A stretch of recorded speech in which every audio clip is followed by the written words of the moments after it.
Isang rumaragasang motorsiklo sumalpok sa isang lalaki sa Caloocan City. Ang suspect, drunk rider na, driving na without license pa. Bakit ka po nagmamaneho, kuya?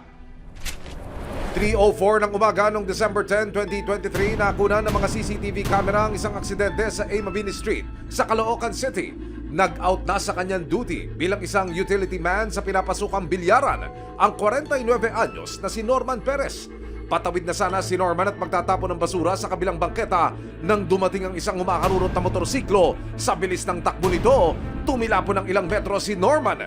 Tumilapon din ang mga sakay ng motorsiklo pati na ang nagmamanehong si Ronel Liamera Cardinal, 23 years old. Kuwang-kuwa rin sa isa pang anggulo ng CCTV kung paanong patuloy na umandar ang motorsiklo kahit wala na itong rider. Ang motorsiklo bumangga pa sa ilang riders na nakahinto sa may stoplight ng kalsada.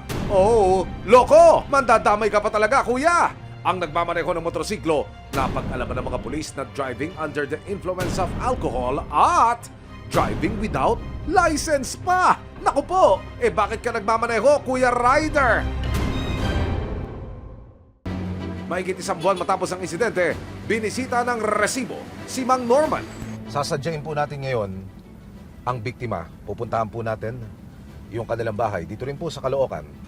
Personal po nating alami sa kanila kung ano na ang nangyari sa inihain niya reklamo at kung pinapanugutan ho ba ng nakadisgrasya sa kanya yung nangyari sa kanyang aksidente. Mula po doon sa lugar ng pinangyarihan, bumiyahe po kami ng humigit kumulang 15 minutes at narating na po namin ang bahay ng biktima. Makakausap po natin siya sa pamamagitan po ng kanyang asawa. No? Ito po yung bahay. Tuloy po tayo. Emil Sumangil po, sa resibo po. Nais ko lang humalaman, nung tumatawid ho kayo, hindi nyo naririnig na may paparating o hindi nyo ho napansin na may paparating? Kwento nyo ho sa amin. Mga 3-4 na hakbang. Aha. Nasalpok niya po ako. Tapos nawalan na po ako ng malay. Sa lakas nung unang salpok ko sa akin. Isang buwan na siyang nakaratay at hindi nakakapaghanap buhay. Napilay po ako. Ito. Nahihirapan po ako idiin po. So ito, hindi kayo nakakatayo ng tuloy? Pinakamatindi yung tama ko sa akin, yung kaliwang tuhod ko po. Okay. Dito ho sa kanan, ganun din? Wala po, hindi po. Dito ho sa braso, meron ho bang tama? Mga sugat to. Dito. Okay. Pagkabilangan po yun. Nga gumulong nga po ako. Opo. Tapos pagkabagsak ko po sa kalsada, may laki yung bukol ko din sa ulo. Opo. Ka-Norman, yung paningin nyo ba naapektuhan? Naduling po ako.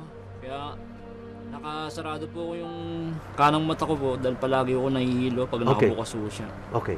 Ang asawa naman niyang si Aling Lourdes suminto na rin sa pagtatrabaho para maasikaso ang asawa at ang 3 nilang anak. Dati pa akong kasambahay sa Parañaque. Namatay po yung kapatid ko noong November 20, 2023. Wala na pong magbabanti sa mga anak ko, kaya siya na lang po ang nagtatrabaho. Ayon sa Caloocan City Police na humawak sa kaso ni Mang Norman, nagpa siya noon sina Aling Lourdes na makipag-areglo muna sa rider. Nung panahon po na iyon, ay ine-encourage po natin itong biktima na i-file po yung kaso nung panahon na yon para magkaroon po tayo ng inquest proceedings. Nagkaroon ng compromise agreement ang panig ng rider at ng asawa ni Mang Norman na si Aling Lourdes sa compromise agreement na pinirmahan. Magkakaroon silang kasunduan na babayaran na lang ang kanyang pagpapagamot at saka habang hindi pa nagagamot, magbibigay ng kaunting tulong para pang-suporta sa pang-araw-araw at saka pang-papagamot ni Mr. Norman po. Ayon kay Aling Lourdes, nasunod naman ang usapan nila. Nasunod ho ba yun? Opo, nasunod naman po kaso lagi ko po muna silang tinetext. Tapos lagi pong late yung bigay po nila.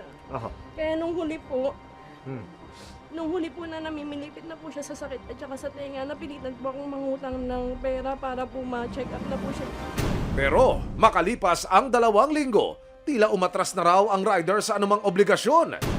Doon po nalaman ng doktor na yung tumutulo daw po na or tubig, kailangan daw pong neurologist kasi nga po baka nanggagaling sa utak yung tubig po. Tapos nung sinabi ko po sa kanila, hindi na po sila tumulong.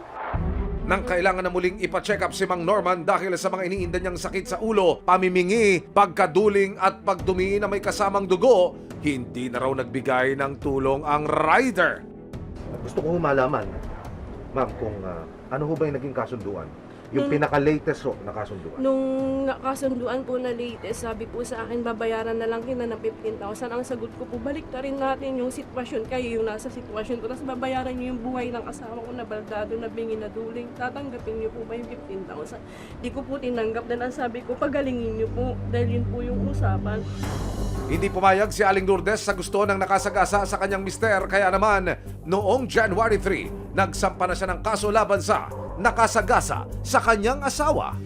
Ang final po natin kaso ay reckless imprudence resulting to physical injury.